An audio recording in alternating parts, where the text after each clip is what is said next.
clearly with Boba Fett, he's this legendary, amazing character that everyone just wanted to see more of. So they found a way to show more of him through the TV series and things like that.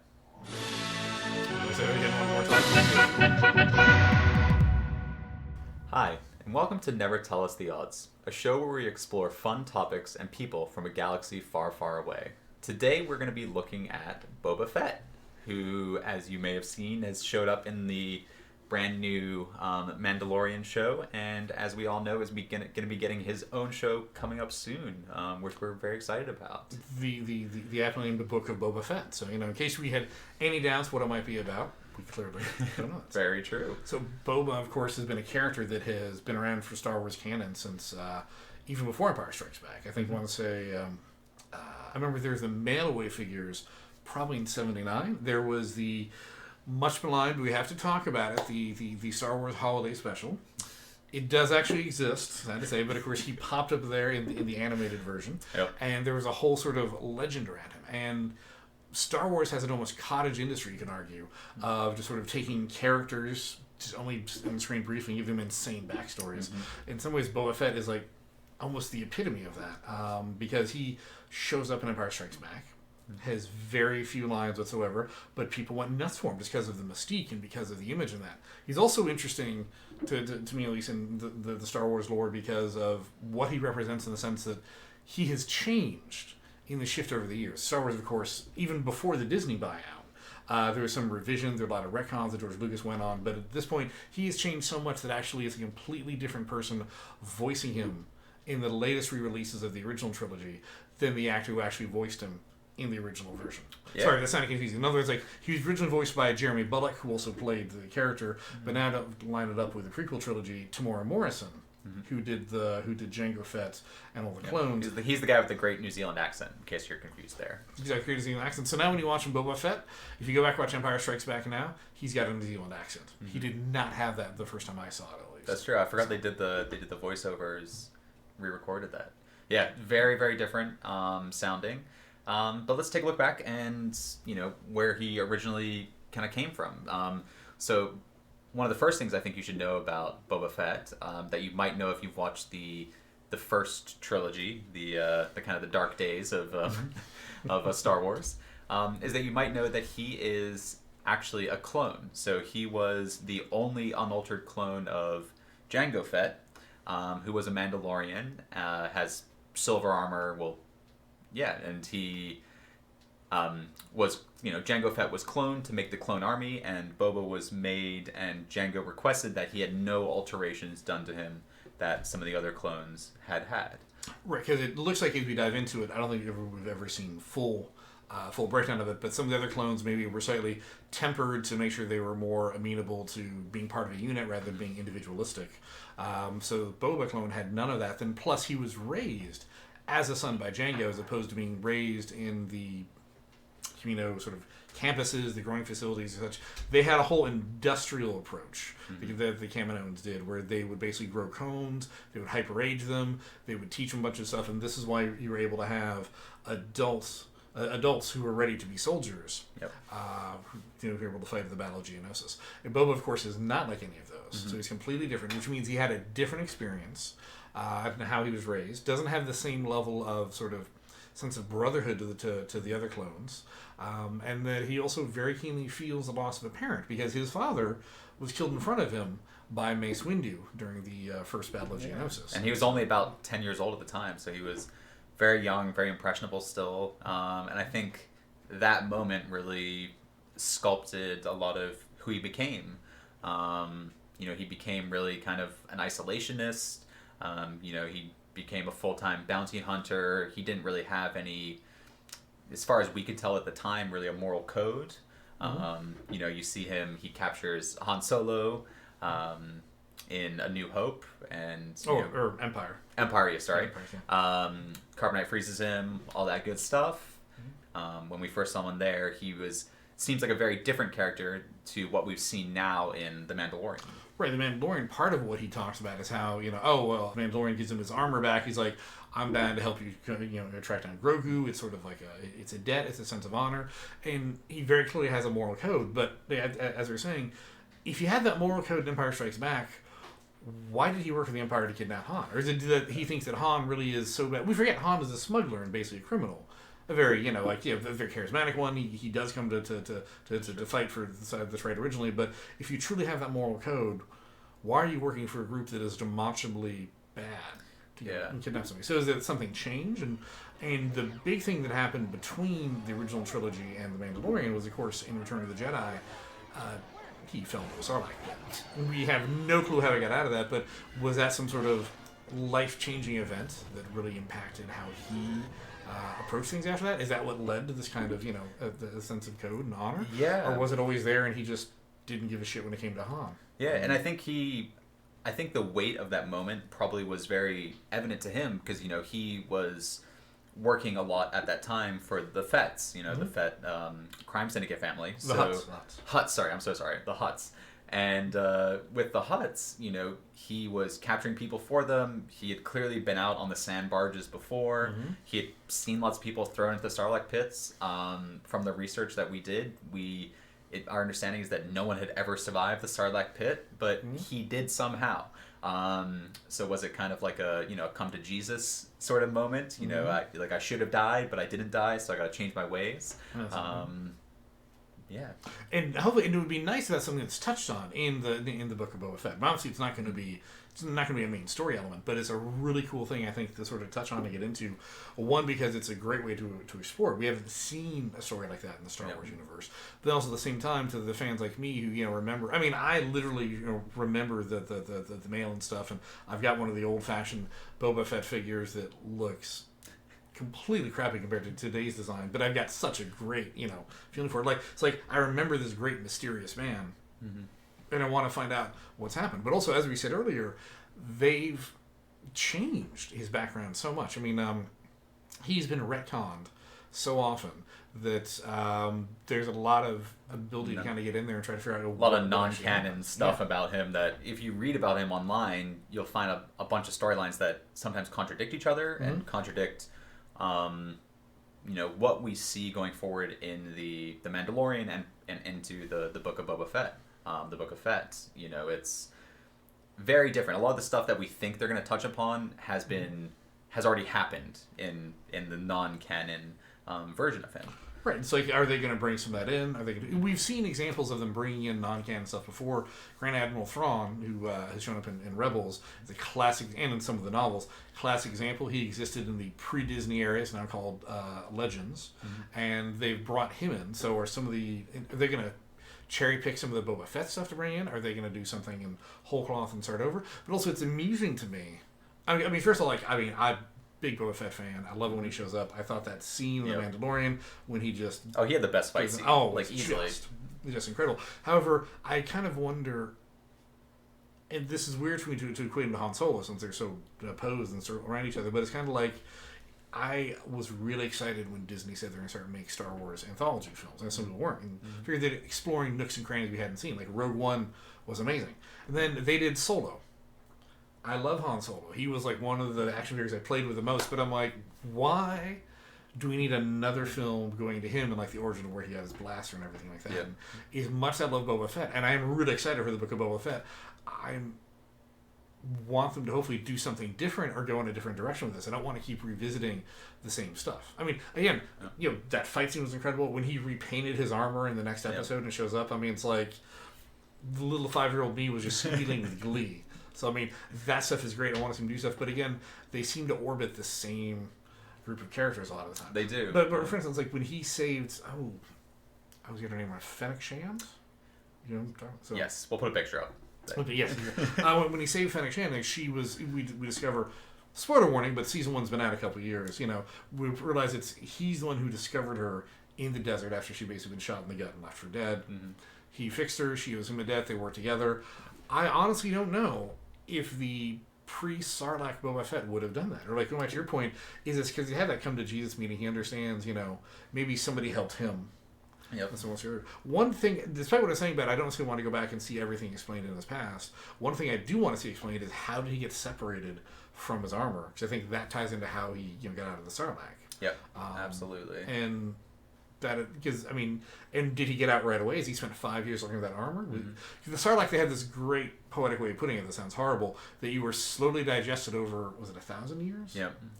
So obviously it's a slow digestion process, so it's not like he had to get out within 3 days or he would have suffocated to death.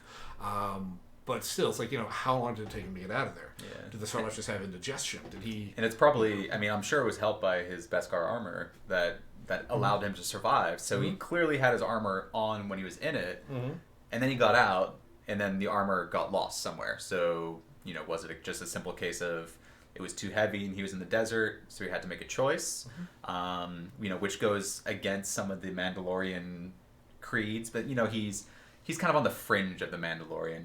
I'd love to kind of see in the book, how much of their beliefs, because he understood the chain code, he understood how the armor, the history of the armor and things like that. So he clearly had some teachings on that, probably by his father before he passed away.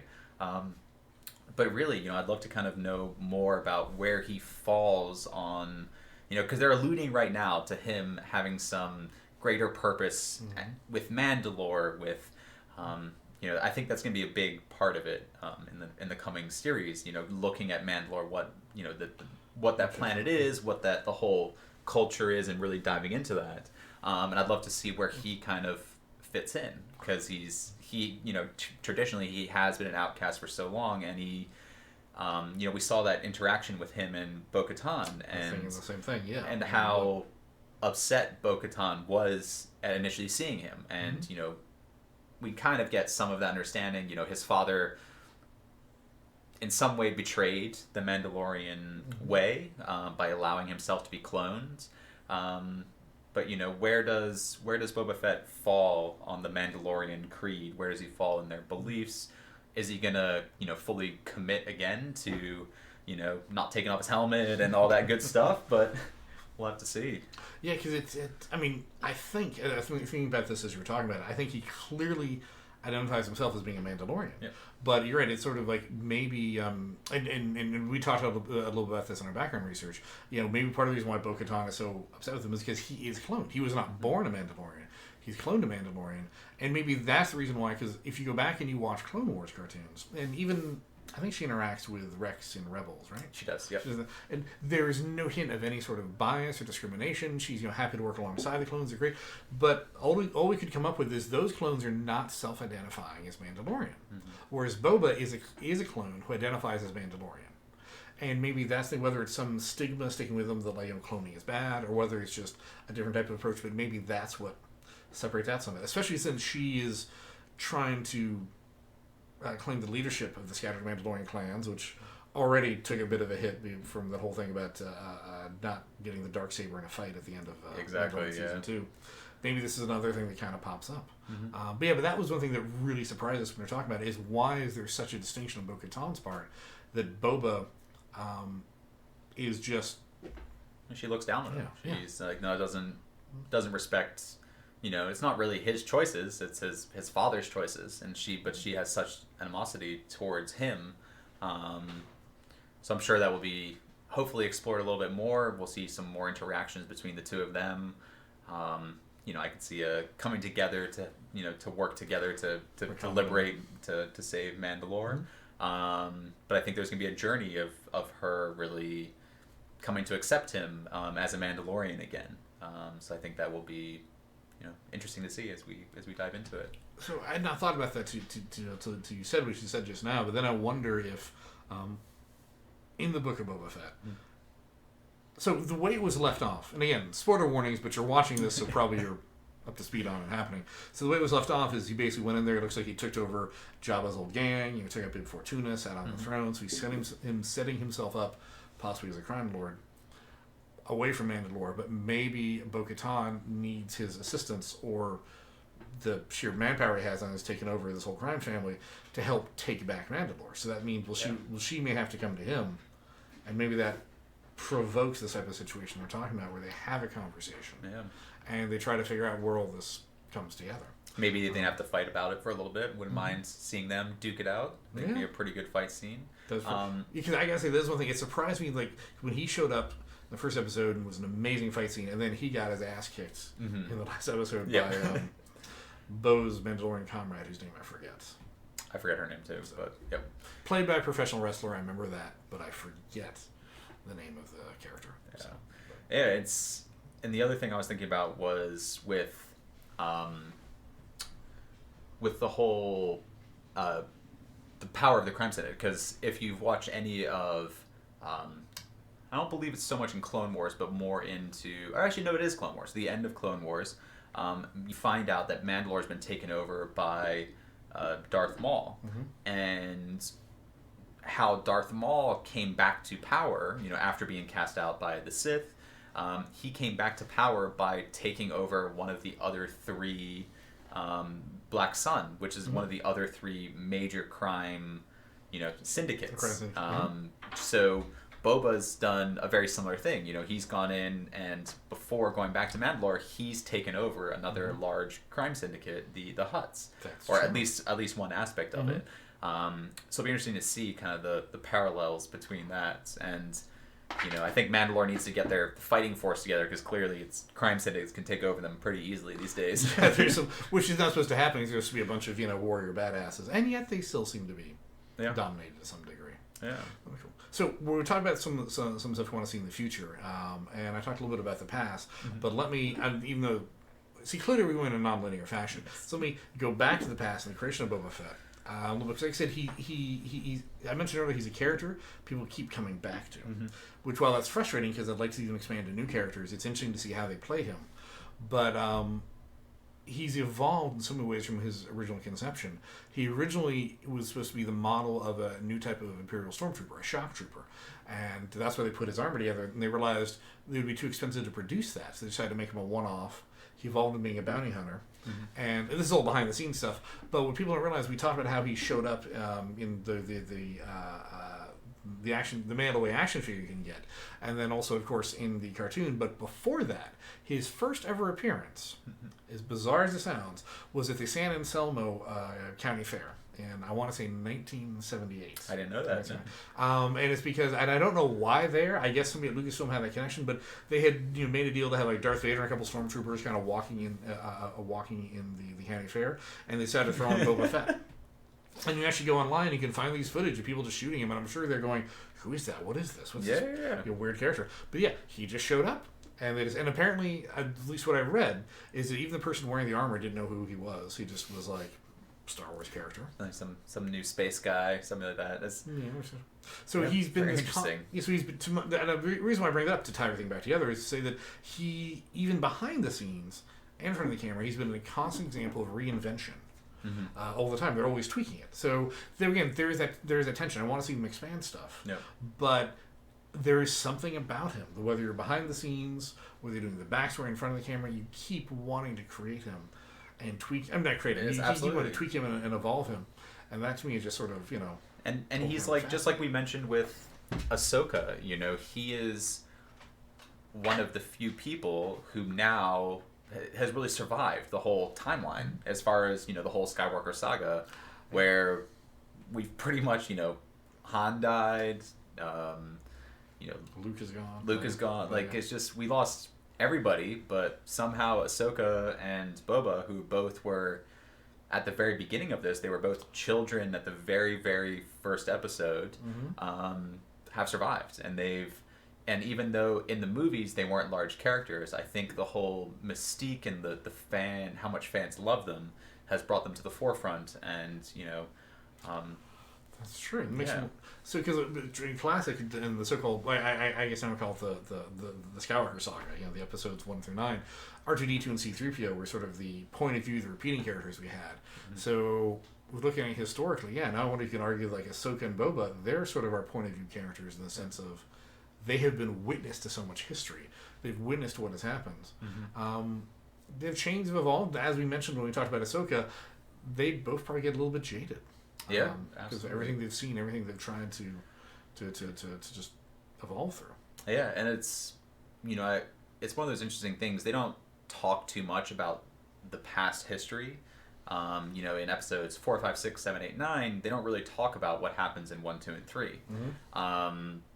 but that stuff is so important. The whole, as we discovered after the 9-part saga series, the main character in the end almost ended up being Darth Sidious. And, he's another one, hopefully we're going to take a look at soon, but he's another character who, it was the Skywalker saga, but there were these other characters who actually were there the entire time. And drove that, yeah. And drove a lot of the story development. And, Boba Fett wasn't one of those ones who, he had impactful moments, the Han Solo, that whole, series there of him capturing him, the whole Sarlacc pit, all that.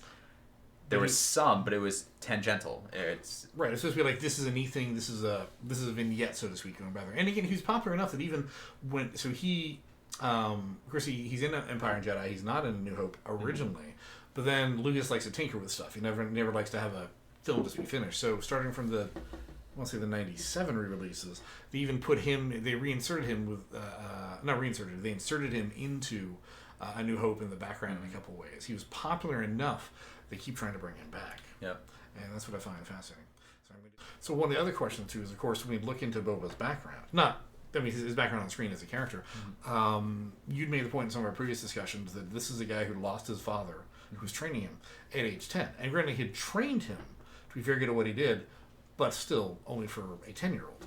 He was taken on, and there were several other bounty hunters, such as Aurra Sing and Cad Bane, who took him on, gave him some training. They definitely saw something in the boy, and they worked with him. But why did they do that? Why didn't he just become somebody they're like, well, I'm sorry, Dad's dead. And it's hard to believe that in those 10 years he learned as much as he did about Mandalore and about how to use the armor, even some things as simple as that, because he clearly didn't have a mini armor for him. So where did he learn to use their rocket packs, which is kind of a staple of the Mandalorian fighting style? Where did all of that kind of training come from? And one thing I hope in the Book of Fett is they explore some of that. They explore maybe him with Cad Bane, him with some of these Bosak, any of these bounty hunters. There's got to be backstory and more exploration. I hope they do. To see how he became the legendary fighter, because that's it's when we really meet him on screen. In 4, 5, and 6, he's just a legend, and it's like, how did he come from 10 years old to there? What happened? Right, because you have the type of reputation now that you feel like if you walk into a bar, people are either going to wet themselves or question their life choices and go, "What the hell is Boba Fett? Where did that come from? Where did that come from?" So there must be something going there. And this, not to read too much into a title, but that's one thing I like about the fact they chose the name, The Book of Boba Fett, because they could be literally diving into the background, looking at past chapters, future chapters. They could frame that stuff in a very interesting way. Yeah. And I mean that, because that is a whole thing. Again, he's been this mysterious character. We go back to him, we talk about stuff, but yet there's still large chunks of his background that you don't know. I mean, in a weird way, he's kind of Batman. We know Batman's very early origin. His parents died. He goes off for training. He comes back. He's a bit of a badass. What did he do for all the training? Exactly. I'm sure Batman fans would hate for me to make that analogy, but yeah, it's that type of stuff. There's this section that's never been focused on, and is it something they personally want to avoid? Is it something that just now they're getting into? And then also there's that danger too that when you explain too much of something, are you losing the mystique? Are you losing part of the power that makes Boba Boba? Because we say Boba Fett, and there's just something about it. I mean, if you're not a Star Wars fan, maybe you don't know the name, but you probably recognize him. There's something about him that just has a sense of resonance. And it does. It really does. When you explain too much about it, some of that magic may go away. Is that a danger here? I don't know. Yeah. Is it going to be hard to create scenes and to show him doing things that would be worthy of legend? How are they going to show him, I don't know, defeating Jedi? That's something I'd love to see, because it's the only Jedi fight we've really seen him with is with Luke Skywalker, and clearly that did not go so well for him. But you got to imagine that if he was willing to fight Jedis, he probably had fought a Jedi before, and maybe had beaten other Jedis. So, Which is tough to say because after episode 3 in Order 66, well, there are still Jedi around. They're harder and harder to find. But perhaps that was his niche. That's what he figured out. But also that to me also ties back into your thing about how did he learn to use all that armor and all those things. Because one thing we're seeing in the Mandalorian, Din Djarin, the Mandalorian. I can never get his name quite right. He's getting these new weapons like the one that's like that shoots all the mini rockets, these big rocket pack, learning to fly. He's clearly learning how to do that, and he's an adult. So even when Boba, because I'm willing to believe that Boba took his father's armor as soon as he'd been murdered in Geonosis and just put it somewhere, just didn't fit at the time. But somebody still had to show him how it worked, and he had to practice with it. He had to get good. Yep. If he was, I used the analogy to Batman earlier, but one of the things we came across in our reading was that people tried to make him more like a Clint Eastwood type of character. Because at that stage, Clint Eastwood had been in all these westerns, been in the Dirty Harry movies. Like, he just sort of walks up, he doesn't say much, and he's deadly with a gun. Yeah. Somehow people know, though. Some people are like, don't mess with this guy. Boba Fett's got a little bit of that, too. And one thing I think would be absolutely hysterical, and I don't think they're going to do this, would be absolutely hysterical if it turns out he's only been in, like, 2 fights in his life, but his reputation has grown. So, like, literally, he just walks up and people go, oh my god, I surrender, take my bounty, I give up. That would be kind of funny. I don't think that's the route they're going to take. I would say, clearly after watching him, kick so much butt in the Mandalorian, I figure it's probably somewhat warranted, that he is actually a bit of a badass. And look, because he's got to be, I didn't do that, but he got to be, pushing 60 or something at the time of the Mandalorian. Yeah, we'd have to do the math on that one. But so the point, but even if he's only like 50 something, or pushing, or maybe 40 something, he's still in pretty damn good shape to do that to a bunch of stormtroopers. Yeah. So that's the thing. It's like he clearly everything is in shape. Sorry, that made no sense. But he clearly is, still a badass at that age. How much of a badass was he at 20 and 30, or was it 20 and 30? Was he still getting his ass kicked, and that taught him the lesson that made him the badass in the 40s and 50s. Who knows? That's the thing. And also, as a clone, we know he was unaltered, but maybe there was some other genetic aspect they didn't plan for that popped up. Yeah. I don't know. Well, it's fascinating, and I think there's a lot of different ways they can go with the Book of Fett, but also having him appear, tangentially in Ahsoka or in, what's the other new show that's coming out? Oh, the Marshals of the Republic. That would be, I think, actually be a great one to look at his reputation. Like, imagine if it's a crossover one episode or something. Okay, Marshals, got to go Tatooine, got to take out this guy Boba Fett. Boba Fett. Wait, I've heard of him. Don't worry, he's not as bad as he sounds. And they show up and he really gets their asses kicked.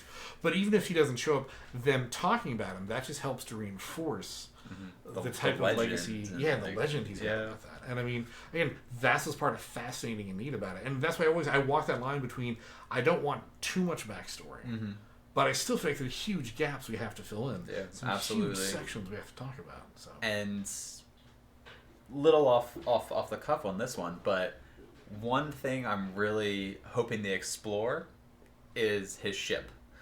So interesting enough, and you can see a lovely model of Slave 1 here. I think fantastic name as well that they chose for his ship. But it is such a unique ship, even in the Star Wars universe where you got these crazy out there ships. His ship is just strange. It's just the easiest way to put it. It's like, where did this ship come from, and why? He clearly gets it back after the events of the Sarlacc pit. You figure during that time period, someone probably stole it because Boba Fett got eaten, so I'm gonna take his ship. How did he get his ship back? Why even? What is this even? This style of ship? Where does it come from? Because it's not. If you look at the Mandalorian fighters, it's not at all like them either. Because it wasn't just Boba Fett's ship; it was his father's ship. So we get down to it too. He uses his father's armor, completely different paint job. He uses his father's armor, his father's ship. He may have modified it slightly. So he still feels that connection, and some of it, without getting too much into armchair psychology, lost his father at age 10, so he wants to have that strong connection and going to it. But while he has carved his own niche, and he's arguably more famous in the Star Wars universe than his father is, he still very clearly is honoring a lot of what his father did and sort of stood absolutely. for. So that's been our discussion of Boba Fett. If you liked the video, then please hit the like and subscribe buttons. And if you did not like the video, well, thank you for watching it anyway. But please leave us a comment about the type of thing you would like us to talk about in the future. But for now, I've been Michael. And I'm Brendan. And never tell us the the odds.